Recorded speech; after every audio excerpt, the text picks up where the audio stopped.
Okey, bismillahirrahmanirrahim. Okey, kita sambung lagi sedikit. Okey, dalam tajuk kecil seterusnya ialah ahamiyah at-tamassuk bil Islam wal iman wal ihsan. Okey. Kepentingan berpegang dengan Islam, iman dan juga ihsan. Okey, yang pertama sekali kepentingan berpegang dengan Islam. Okey, ahamiyah at-tamassuk bil Islam. Okey, kat sini ada 4. Okey, kat sini ada 4. Okey, yang pertama, al-Islam dinun takrimul fardi wal hifazi ala masalih al-jamaah. Islam ialah agama yang memuliakan seseorang dan memelihara ke atas kebaikan secara jemaah, secara berkumpulan. Yang kedua, al-Islam dinut tashri' al-kamil as-salih li tatbiq fi kulli bi'ah wa zaman. Islam ialah agama syariat, agama yang mempunyai syariat yang sempurna, dan yang baik untuk praktikkan pada setiap suasana dan juga zaman. Yang ketiga, al-Islam dinu at-tarabut baina qulub al-mu'minin biribatin matin fayata'awanuna 'alal birri wat taqwa. Yang ketiga, Islam ialah agama yang mengaitkan antara hati manusia dengan ikatan yang kukuh dan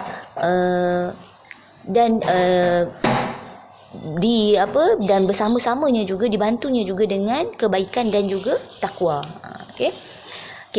Itu yang ketiga, kepentingan yang ketiga. Manakala kepentingan yang keempat, al-Islam dinul adl wal musawah wa makarimal akhlak wa yuharibu kullu suwari zulami wal fasad.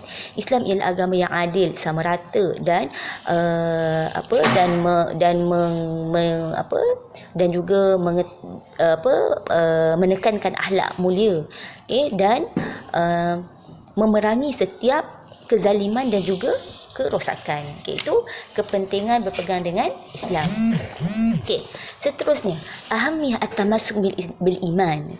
Kepentingan berpegang dengan iman. Kat sini ada 5 perkara. Yang pertama, innal iman huwa asluddin. Iman ialah asal dalam agama. Yang kedua, man la imana lahu faqad dhalla dhalalan ba'ida. Sesiapa yang tidak beriman, sesiapa yang tak ada iman dalam dirinya, maka dia akan sesat. Sesat yang sangat sesat. Baik, salisan, al-iman huwa ahammu wasail fi hifzin nafsi wal mujtama'. Iman ialah satu benda yang sangat penting, cara yang sangat penting untuk menjaga diri dan juga masyarakat. Rabi'ahnya, keempat, yuhaqqiq al-iman as-sa'adah wal amna at-tam fi dunya wal akhirah. Iman ini memberikan kebahagiaan dan keamanan yang sangat sempurna di dunia dan juga di akhirat. Wa akhiran, inna lil iman dalalah qawiyah tad'u li halatil istiqrar al-nafsi was sakinah. Iman merupakan bukti yang sangat kuat, yang mengajak kepada istiqrar, ketetapan dalam diri, dan juga as-sakinah, dan juga as-sakinah, ketenangan. Seterusnya, ahamiyah at-tamassuk bil ihsan. Ini kira yang akhir sekali lah sebelum majudu ilal hadis. Ada 5 juga keterangan berkenaan tentang kepentingan berpegang dengan ihsan. Yang pertama, innallaha yuhibbul mar'a al-muhsin fi kulli a'malihi. Sesungguhnya Allah sangat suka kepada orang yang muhsin, orang yang baik dalam setiap amalannya. Yang kedua, al-ihsan yusmiru al-ikhlas liwajhillahi ta'ala fil amal as-salih. Ihsan membuahkan ikhlas dalam menghadap Allah Ta'ala dan juga beramal soleh. Tadi yang kita faham, ihsan ialah kita buat sesuatu, kerana buat sesuatu seolah-olah Allah nampak kita, walaupun kita tak nampak Allah, tetapi memang Allah melihat kita. Jadi bila kita buat sesuatu perkara yang baik, maka akan wujudlah keikhlasan. Yang ketiga, al-ihsan huwa afdal manazil al-ubudiyah bi tanqiyatil maqasid min asy-syawa'ib. Ihsan adalah cara yang paling afdal untuk melaksanakan pengabdian kepada Allah dan mempunyai maksud yang sangat jelas. Yang keempat, ashabul ihsan hum as-su'ada bi mi'yatillah wa ri'ayatihi wa lutfi wa rahmatihi. Mereka yang mereka ihsan, mereka yang bersifat ihsan ialah mereka yang Okey, mereka yang bahagia, okey, mereka yang berada di sisi Allah dan mendapat rahmat di sisi Allah. Dan yang akhir sekali, ihsan yashmilu dairah al-hayah kullaha wa ma fiha min nabatin aw hayawan aw jamadin. Ihsan merangkumi dalam keseluruhan hidup yang mana adanya tumbuh-tumbuhan, haiwan dan juga harta benda. Okey, dan kita terus yang akhir sekali. Okey. Yang akhir sekali, okey, kita ambil yang paling penting terus. Yang akhir sekali ialah okey. Okey, ma yushidu ilaihil hadis. Okey, ada 4. Yang pertama, dalal hadis ala ba'di adab li talibil ilmi. Dalam hadis menunjukkan bahawa sebahagian adab-adab menuntut ilmu. Okey, jadi antaranya ialah apa adab menuntut ilmu dalam hadis itu? Okey, bertanya soalan pada guru dengan cara yang baik, cara yang lemah lembut. Okey. Taib sanian hadzal hadis yashmilu a'mal az-zahirah wal batinah.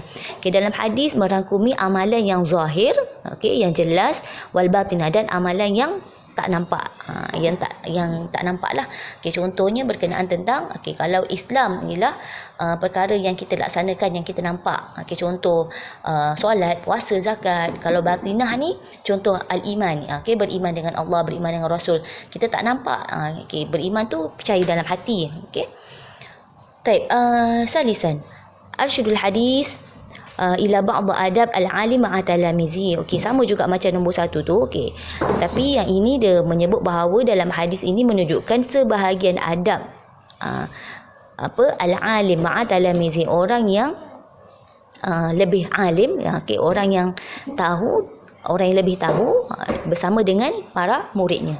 Okey, wa akhiran man akmala al-ityan bima banil Islam khamsah sara musliman haqqan. Okey, sesiapa yang sempurna dalam dalam rukun Islam yang 5, maka dia akan menjadi muslim yang sempurna.